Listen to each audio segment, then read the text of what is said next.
प्रणाम बच्चों।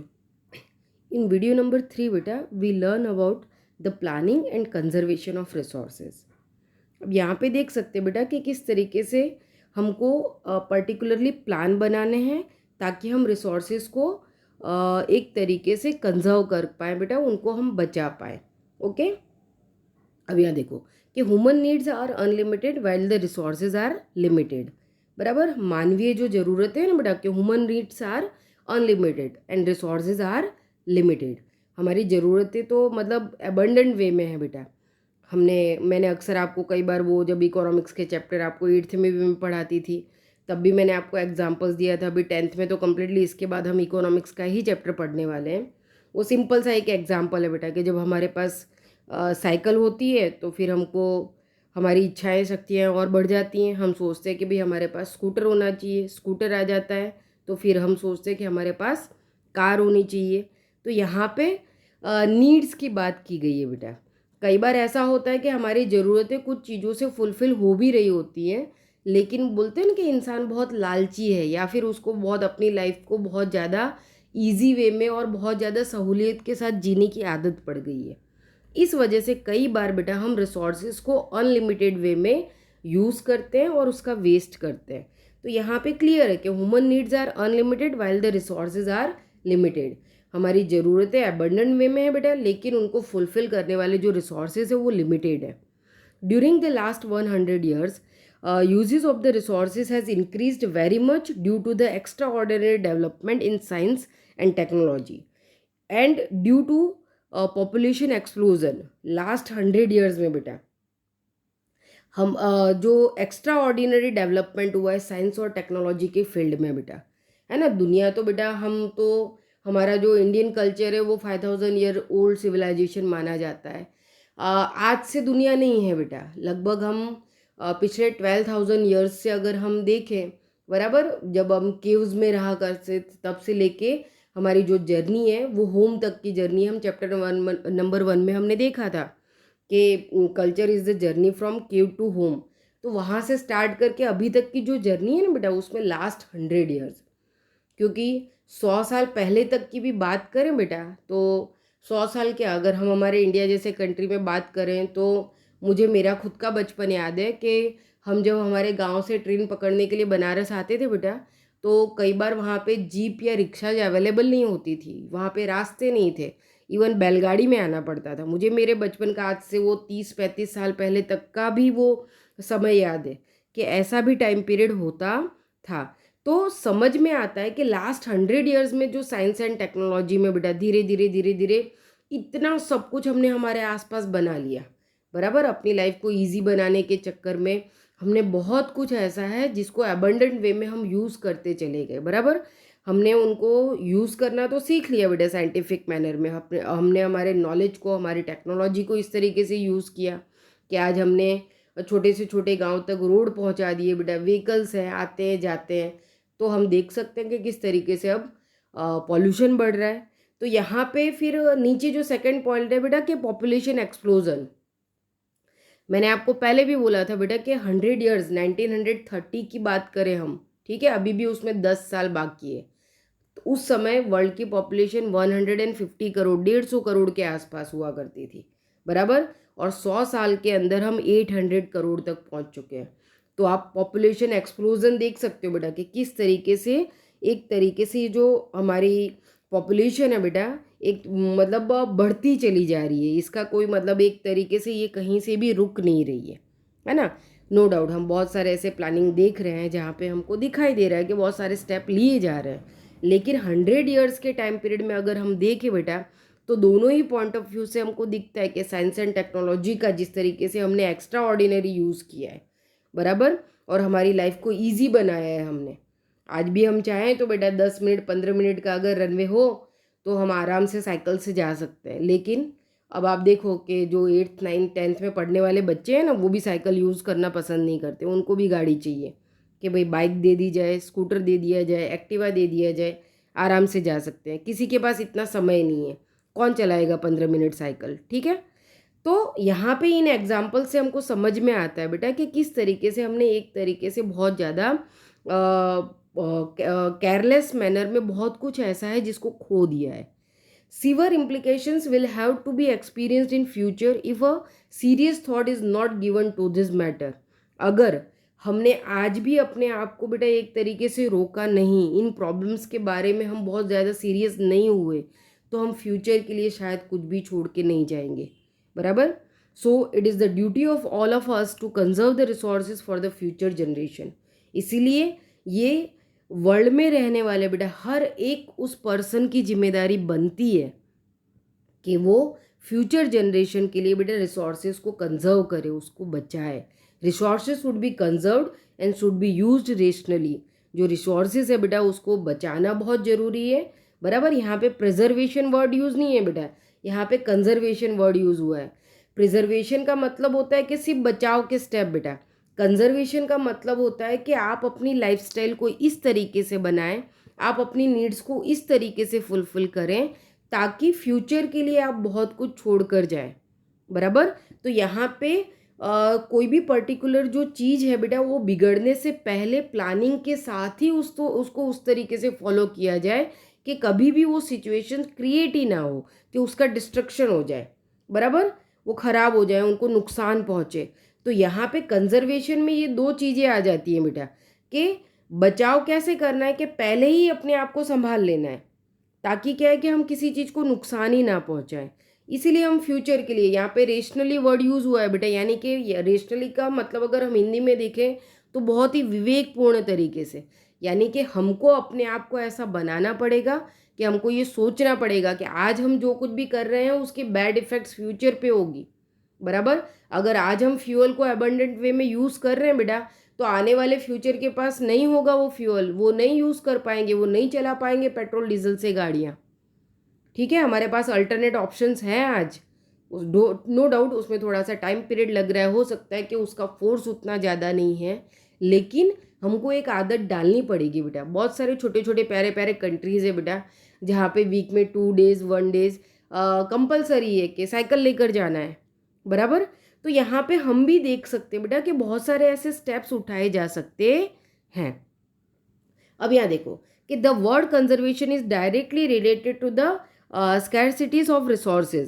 If the resources are exploited at the current rate where they are exploited hazardously and irrationally, then it will be a dreams to maintain the development and the current lifestyle. जैसे कि मैंने अभी आपको बोला कि अगर हैब्जार्डस मैनर में और इरेशनल मैनर में बेटा, हैब्जार्डस मतलब का मतलब होता है बेटा कि अंधाधुंध तरीके से कुछ भी सोचे समझे बिना उनको इस तरीके से एक्सप्लोर करना बेटा, उनका वेस्टेज करना, हम वही कर रहे हैं.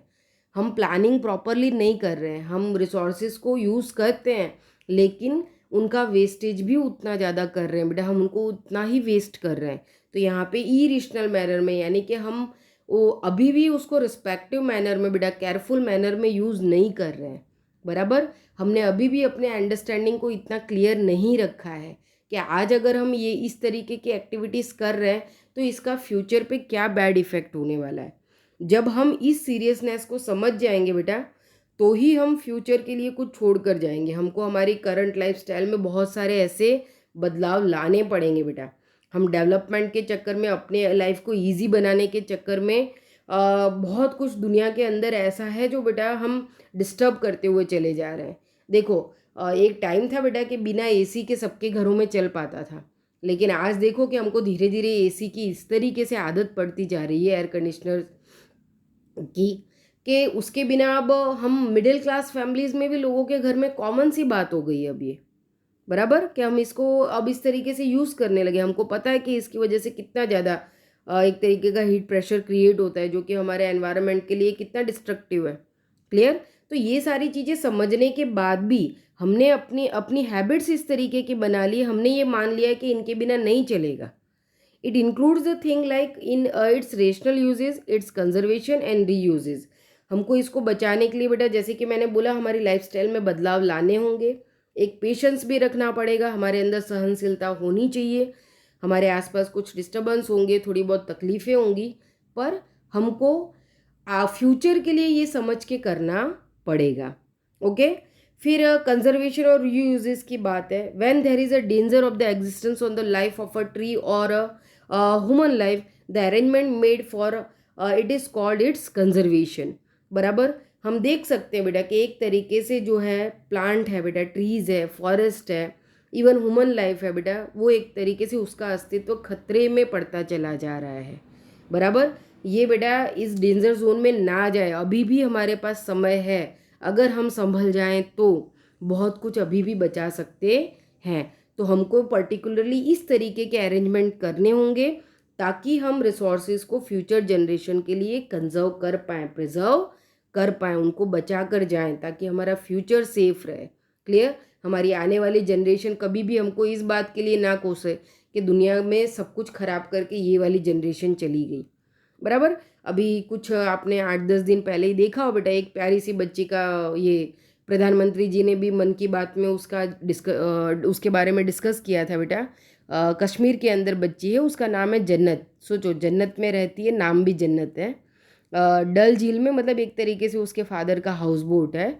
जब भी वो स्कूल से वापस आती है बेटा, तो फिर अपने पापा के साथ बोट में बैठ के, वो लोग तो ज़्यादातर बोट ही चलाते हैं, बोट में बैठ के बेटा वो झील में निकल जाते हैं वो लोग, और फादर उसके बोट चलाते रहते हैं, और वो बच्ची जितना भी प्लास्टिक है, कचरा है जो झील के आसपास सब टूरिस्ट और ये लोग फेंक कर चले जाते हैं बेटा, वो बच्ची लगभग 1 से 2 घंटा रोज डेली उस कचरे को उठाती है, नाव में रखते हैं बेटा, और फिर उसको लाकर फिर बाद में वो एक तरीके से डिकम्पोज करने का उसका काम करते हैं। तो यहाँ पे हम देख सकते हैं बेटा कि एक छोटी सी बच्ची 6-7 स्टैंडर्ड में पढ़ती है, और अभी हैदराबाद के अंदर बेटा स्कूल सिलेबस में उस बच्ची से रिलेटेड पूरा एक टॉपिक ऐड किया गया है। तो सोचो बेटा, एक छोटी सी बच्ची जो समझ रही है कि एनवायरनमेंट को हमको एक्सप्लोर नहीं करना है, हमको उसको बचाना है, बराबर, और हमको अपनी हैबिट्स को, अपनी आदतों को बदलना होगा, अपनी सोच को बदलना होगा। हम सभी को ये सोचना होगा कि ये हमारी ड्यूटीज़ है, बराबर, हमको इसको इस तरीके से खराब करना नहीं है, डिस्ट्रक्शन करना नहीं है। क्लियर? अब यहाँ पे देखो बहुत सारे बेटा स्टेप्स दिए हुए हैं कि let us understand about the planning and the conservation of resources in details. First of all, gather the information about the availability of utilise, unutilise and probable resources of any region और a country as a unit. एक तरीके से बेटा एक reason और country के unit के रूप में हमको रिसोर्स की जो अवेबिलिटी है उसके वे में कितने ज़्यादा वे में यूटिलाइज और अनयूटिलाइज वे में हम प्रॉबेबल उसका रिसोर्सेज का यूज़ कर सकते हैं। पहली बात तो हमको ये प्लानिंग करना पड़ेगा। Second, the resources which are limited और non renewable should be exploited scientifically and should be used only where it is necessary to use them. जो रिसोर्सेज प्रॉपरली बेटा लिमिटेड वे में है और जो नॉन रिन्यूएबल है, जैसे कि पेट्रोल, डीजल, कोल, इनकी बात हमने की बेटा, ये नॉन रिन्यूएबल रिसोर्सेज हैं, तो इनको साइंटिफिक मैनर में यूज़ करना है और वहीं पे यूज़ करना है जहाँ बहुत ज़्यादा ज़रूरत हो, क्योंकि आज के समय में हमारे पास अब इनके अल्टरनेट दूसरे ऑप्शंस हैं बेटा, तो हम उन ऑप्शंस को यूज़ कर सकते हैं, बराबर। जैसे पेट्रोल डीजल की जगह बेटा अब बहुत सारी हैं बैटरीज से चलने वाली, सोलर इंसोलेशन से चलने वाले, इस तरीके के मशीन्स आ गए हैं, व्हीकल्स आ गए हैं, तो हमारे पास अल्टरनेट ऑप्शंस हैं कि हम उनको यूज़ करें। फिर थर्ड पॉइंट है, attempt should be made to develop those resources the quantity of which can be increased. बराबर, अटेम्प्ट शुड बी मेड बेटा, हमको एक तरीके की कोशिश जारी रखनी चाहिए और डेवलप करना चाहिए किनको, those resources the quantity of which can be increase, जिनकी क्वांटिटी इंक्रीज हो सकती है बेटा, तो हमको ये कोशिश करनी चाहिए कि उनको हम ज़्यादा से ज़्यादा बढ़ावा दें। The resources which are cheaper and are easily available should not be wasted, but instead they should be used sparingly for future use. बराबर, जो रिसोर्सेज इजीली और चीपर वे में अवेलेबल है बेटा, जैसे कि should not be wasted. Water बेटा, हमको पता है कि वाटर आज भी हम एक तरीके से देखा जाए तो बेटा यूनिवर्सल रिसोर्सेज में मानते हैं उसको, इजीली अवेलेबल रिसोर्सेज में मानते हैं हम उसको, और चीपर, बहुत सस्ता है। ठीक है, आज हम नए दौर में देख रहे हैं कि जैसे हमारा इलेक्ट्रिसिटी का मीटर होता है वैसे ही वाटर मीटर भी लग गए हैं बिल्डिंग्स में, सोसाइटीज़ में, लेकिन उसका बिल कितना आता है, 150 रुपये, 200 रुपये, बहुत बहुत 300-400 रुपये। तो अभी भी हमको ये सस्ता लग रहा है, इसलिए हम इसकी कदर करते नहीं हैं। जिस दिन ये वाटर मीटर का बिल भी इलेक्ट्रिसिटी बिल की तरह 2000, 4000, 5000 आने लगेगा ना बेटा, हम पानी की एक एक बूंद को बचाने लगेंगे। अभी हम क्यों नहीं बचाते मालूम है? क्यों इस तरीके से केयरलेस मैनर में उसको यूज़ करते हैं? क्योंकि इजीली अवेलेबल है, चीपर है, सस्ता है। बराबर, जिस दिन ये महंगा हो जाएगा ना, उस दिन इसकी कदर हम समझने लगेंगे। ये इंसान की फितरत होती है बेटा, कि जब तक उसको सस्ता और बहुत सहूलियत के साथ मिलता जा रहा है, वो कदर नहीं करता है। एक दिन 2 दिन अगर हमारे सोसाइटी में या हमारे घर में पानी नहीं आए, देखो बराबर, जो काम को करने के लिए हम बाथरूम में पता नहीं कितना सारा कितने टब पानी यूज़ कर डालते बेटा, 2 बाल्टी पानी में हमारा काम हो जाता है। ठीक है, तो अभी इसके ऊपर बहुत ज़्यादा डिटेलेड में नहीं जाऊंगी, क्योंकि आगे के चैप्टर्स में भी बेटा बहुत सारे ऐसे पॉइंट आने वाले हैं। इस सिंपल सी मेरी बात से आप बहुत कुछ समझ चुके होंगे, क्योंकि ऑलरेडी 7th 8th में भी हम प्रिजर्वेशन कंजर्वेशन के बारे में हम देख चुके हैं बेटा। अब यहाँ देखो, those resources which are in limited quantity should be conserved. Finding its alternative option through the technical development is favorable in long term. बराबर, जो रिसोर्सेज बेटा लिमिटेड क्वांटिटी में है, तो उसका अल्टरनेटिव ऑप्शन, जैसे मैंने आपको आगे भी बोला बेटा, तो टेक्निकल डेवलपमेंट के वे में बेटा एक तरीके से लॉन्ग टर्म में जो फेवरेबल कंडीशन है, मतलब कि जो फ्यूचर के लिए फेवरेबल है, जो एनवायरनमेंट के लिए फेवरेबल है, उस तरीके की सहूलियत वाली कंडीशन बेटा, जो किसी को नुकसान नहीं पहुंचा रही है। तो मैंने जैसे बोला कि सोलर इंसोलेशन, सन हीट से चलने वाले अलग अलग तरीके के रिसोर्सेज फॉर्म, विंड एनर्जी से चलने वाले बेटा, हाइड्रो इलेक्ट्रिसिटी से चलने वाली चीज़ें, तो हमारे पास एक अल्टरनेट ऑप्शंस है बेटा। तो इन अल्टरनेट ऑप्शंस को हमको यूज़ करना चाहिए ज़्यादा से ज़्यादा, ताकि हम लिमिटेड क्वांटिटी में जो रिसोर्सेज है, जैसे पेट्रोल है, कोल है, डीजल है, इनको बचा पाएँ। अब देखो, necessary laws should be formed for the conservation of resources and should be enforced strictly. Clear बेटा? अब यहाँ पे लॉज की बात आ जाती है कि necessary laws should be formed, जहाँ पे ज़रूरत है बेटा उस वहाँ पे सख्त कानून बनाया जाए बेटा, और उनको स्ट्रिक्टली एनफोर्स्ड किया जाए। हमारे देश में बेटा सब तरीके के कानून बने हैं, ऐसा नहीं कि डेवलप्ड नेशन में ही एनवायरनमेंट को बचाने के या वाटर फिल्ट्रेशन प्लांट वगैरह के जो अलग अलग तरीके के लॉज बने हुए वो हमारी कंट्री में नहीं है, हमारी कंट्री में भी है बराबर, लेकिन हम उसको फॉलो नहीं करते हैं। हर तरफ एक तरीके से करप्शन है। अगर इंडस्ट्रियल जोन है, जो केमिकल वाटर, केमिकल वेस्ट बेटा सब कुछ रिवर्स में एक तरीके से कैनाल के थ्रू बहा देता है, किस तरीके से वो केमिकल वाटर जो है और केमिकल वेस्ट जो है बेटा, वो हमारी वाटर बॉडी को एक तरीके से बेटा डिस्ट्रैक्ट करते हैं, उसको नुकसान पहुंचाते हैं बेटा, हम देख सकते हैं, उसको पॉल्यूट करते हैं वो। तो यहाँ पे लॉज बने हुए हैं बेटा, हमारे कंट्री में भी वो लॉज हैं जो इंडस्ट्रीज़ को फॉलो करने हैं, हमारी कंट्रीज़ में भी वो लॉज हैं जो सोसाइटी को फॉलो करने हैं, लेकिन हम आज भी नहीं करते बराबर। जब स्ट्रिक्टली उसके ऊपर एक तरीके से बेटा बहुत ध्यान रखा जाएगा, उसको फॉलो करवाने के लिए स्ट्रिक्ट रूल्स बनाए जाएंगे। अभी आपने कोविड-19 के टाइम पे ही आपने देखा बेटा कि किस तरीके से बहुत सारे रूल्स बने हैं कि भाई एक तरीके से हमको रोड पे कहीं पे भी स्पिट नहीं करना है, हमको थूकना नहीं है, अगर हम थूकेंगे तो 500 से लेके 1000 रुपीज़ का चार्ज लगेगा। क्यों? क्योंकि एक तरीके से ये भी एनवायरनमेंट को पॉल्यूट करता है बेटा, और आज के समय में जब ये वायरल इस तरीके का डिजीज़ फैला हुआ है, तब तो ये बहुत ज़्यादा मतलब एक तरीके से खतरा है। तो यहाँ पे हमको समझ में आता है कि जब इस तरीके के स्ट्रिक्ट उसके साथ इन लॉज को एनफोर्स्ड किया जाता है बेटा, तो लोग मानने के लिए तैयार होते हैं। लेकिन जब तक हम ईजी वे में उसको लेके चलते हैं, तो इंसान की फितरत है वो जल्दी से उसको फॉलो करेगा नहीं। लास्ट देखो बेटा, citizens should be acquainted with all the facts associated with the rational uses of resources and a public awareness should be cultivated. Citizen जो है बेटा, लोगों को एक तरीके से एक्वाइंट होना पड़ेगा, एक तरीके से अवेयर होना पड़ेगा, जानकार बनना पड़ेगा, जागरूक बनना पड़ेगा, ताकि बेटा वो रेशनल यूजेस एक तरीके से केयरफुल मैनर में बेटा रिसोर्सेज को यूज़ करें, एक रिस्पेक्टिव मैनर में यूज़ करें, विवेकपूर्ण तरीके से वो इस समझ को क्लियर करें कि ये सब कुछ हमारे लिए है, ठीक है, ये सब कुछ हमारे आने वाले फ्यूचर की जनरेशन के लिए है। ये हमारी ड्यूटी में आता है कि हम उसको बचाएं। अगर हम नहीं बचाएंगे तो कोई नहीं बचा पाएगा। हर उस पर्टिकुलर एक एक पर्सन को ये सोचना पड़ेगा कि ये मेरी ड्यूटी में आता है, कोई दूसरा करे या ना करे पर मुझे ये करना है बराबर। तो इस तरीके के पब्लिक अवेयरनेस उसको हमको एक तरीके से कल्टीवेट करना पड़ेगा बेटा, हमको लोगों को जागरूक करना पड़ेगा। बहुत सारे कंपेनिंग है बेटा, एक तरीके से अवेयरनेस प्रोग्राम है, ये चलाए जाते हैं बेटा, सेमिनार्स होते हैं, लोगों में अवेयरनेस लाई जाती है, बराबर। जैसे हम वो वन महोत्सव मनाते बेटा मई जून के महीने में, एक तरीके से पूरा मंथ, तो हम देखते हैं कि ट्री प्लांटेशन के बारे में कितनी अवेयरनेस आ जाती है, अलग अलग प्रोग्राम्स होते हैं, ड्रामाज होते हैं।